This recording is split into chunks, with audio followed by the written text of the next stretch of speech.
Guys the learning page চ্যানেলে তোমাদের সবাইকে জানাই স্বাগত। আজ আমি তোমাদের ষষ্ঠ শ্রেণীর ভোর দুপুর কবিতার সারসংক্ষেপ তোমাদের আগে আমি পড়িয়ে দিয়েছি। আজ আমি তোমাদের এই যে ভোর দুপুর কবিতাটার প্রশ্ন উত্তর করাবো।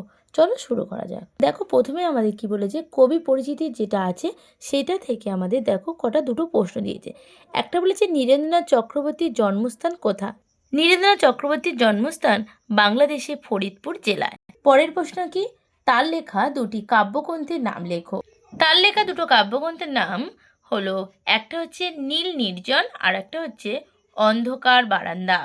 পরের প্রশ্ন তোমাদের দুয়ের দাগে বলছে নিচের প্রশ্নগুলো একটি বাক্যে উত্তর দাও।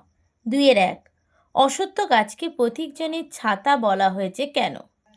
নীরেন্দ্রনাথ চক্রবর্তী রচিত ভর দুপুর কবিতা থেকে নেওয়া হয়েছে এই অংশটি। ছাতার মতন অসত্য গাছটিও পথিকদের রোদ বৃষ্টি থেকে আড়াল করে বলে তাকে প্রতীকজনে ছাতা বলা হয়। পরের প্রশ্ন কি বলছে, রাখালরা গাছের তলায় শুয়ে কি করছে। নীরেন্দ্রনাথ চক্রবর্তী রচিত ভর দুপুর কবিতা রাখাল গাছের তলায় শুয়ে দেখছে আকাশটাকে ছুঁয়ে মেঘগুলো ভেসে চলেছে। 2-3 কি, নদীর ধারে কোন দৃশ্য কবিতায় ফুটে উঠেছে। নীরেন্দ্রনাথ চক্রবর্তী রচিত ভোর দুপুর কবিতায় দেখা যায় নদীর ধারে একটি বড় নৌকা বাঁধা রয়েছে, যার খোলে মধ্যে বোঝাই করা আছে শুকনো খড়ের আঁটি। এবার হচ্ছে 3-এর দাগের প্রশ্ন, বলছে একই অর্থযুক্ত শব্দ কবিতা থেকে খুঁজে নিয়ে রেখো। তৃণ, তটিনী, গোরক্ষস, পৃথিবী আর জলধর। তৃণ থেকে কি ঘাস, আর তটিনী নদী, গোরক্ষস মানে রাখাল, পৃথিবী বিশ্বভুব, জলধর মেঘ। 4-এর দাগে নিচের বিশেষ্য শব্দগুলি বিশেষণের ও বিশেষণ শব্দগুলোকে বিশেষ্য পরিবর্তন করো। বিশেষ্য আর বিশেষণ দেখো আলাদা করে দিয়েছি। ঘাস, ঘাস থেকে বিশেষণ কী হয়, ঘেঁষো, রাখাল, রাখালি, আকাশ, আকাশী, মাঠ, মেঠো, আদর, আদুরে, গাছ, গেছো, আর লোক থেকে হচ্ছে লৌকিক। 5-এর দাগে পাশে দেওয়া শব্দগুলোর সঙ্গে উপসর্গ যোগ করে নতুন শব্দ তৈরি করো। দেখো উপসর্গ আমাদের 3টে দিয়ে দিয়েছে। উপসর্গ উপ থেকে শব্দ কি হয়েছে, নদী, আর নতুন শব্দ উপনদী। অনা উপসর্গ শব্দ হচ্ছে আদর, আর হচ্ছে উপসর্গ হচ্ছে অনাদর। উপসর্গ সু শব্দ হচ্ছে বাতাস, আর নতুন শব্দ হচ্ছে সুবাতাস। তারপর 6-এর দাগের প্রশ্ন কি বলেছে, নিচের বাক্য বা বাক্যাংশগুলির থেকে উদ্দেশ্য বিধেয় চিহ্নিত করে উদ্দেশ্য অংশে সম্প্রসারণ করো। দেখো এর মধ্যে উদ্দেশ্য কোনটা বিধেয় কোনটা সেটা বলেছে। তাহলে ওই যে অসত্য গাছটি, এখানে অসত্য গাছটি হচ্ছে উদ্দেশ্য, আর ওই তো প্রতীকজনের ছাতা এটা হচ্ছে বিধেয়। 6-এর 2, কেউ কোথায় নেই, বাতাস ওড়ায় মিহির সাদা ধুলো। এখানে বিশেষ্য হচ্ছে, উদ্দেশ্য হচ্ছে বাতাস, আর বিধেয় হচ্ছে কেউ কোথাও নেই, ওড়ায় মিহির সাদা ধুলো। 6-এর 3, আঁচল পেতে বিশ্বভুবন ঘুমাচ্ছে ওইখানে। উদ্দেশ্য হচ্ছে বিশ্বভুবন, আর বিধেয় হচ্ছে আঁচল পেতে ঘুমাচ্ছে ওইখানে।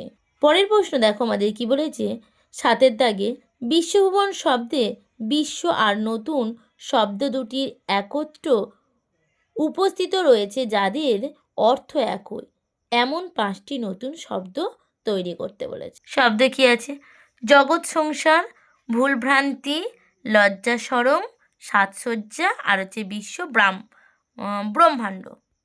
8-এর দাগের কি বলেছে, বলছে ওই যে অসত্য গাছটি অংশে ওই একটি দ্রুতবাচক নির্দেশক সর্বনাম, এমন আরও কয়েকটি সর্বনাম মেয়ের উদাহরণ দাও।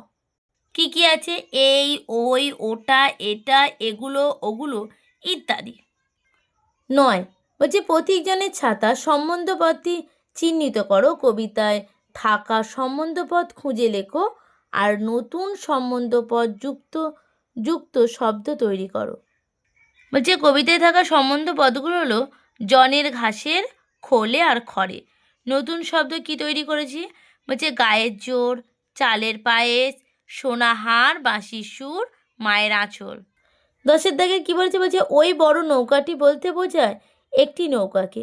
নৌকার সঙ্গে এখানে এখানে টি নির্দেশক বসিয়ে একবচন বোঝানো হয়েছে। এরকম একটিমাত্র একবচন রূপ বোঝাতে কোন কোন নির্দেশক ব্যবহৃত হতে পারে তা উদাহরণ দিয়ে লেখো। টা সঙ্গে যুক্ত করা হয়েছে গাছটা, খানা থেকে যুক্ত করা হয়েছে বইখানা, খানি গ্রামখানি। এবার চলে যাবো আমরা 11 দাগে। কবিতা থেকে বহুবচন প্রয়োগ রয়েছে এমন শব্দ খুঁজে নিয়ে লেখো। প্রসঙ্গত শব্দকে আর কীভাবে আমরা বহুবচনের রূপ দিতে পারি তা উদাহরণের সাহায্যে বুঝিয়ে দাও। কবিতায় থাকা বহুবচনযুক্ত শব্দগুলি হলো মেঘগুলো, লোকগুলো প্রভৃতি।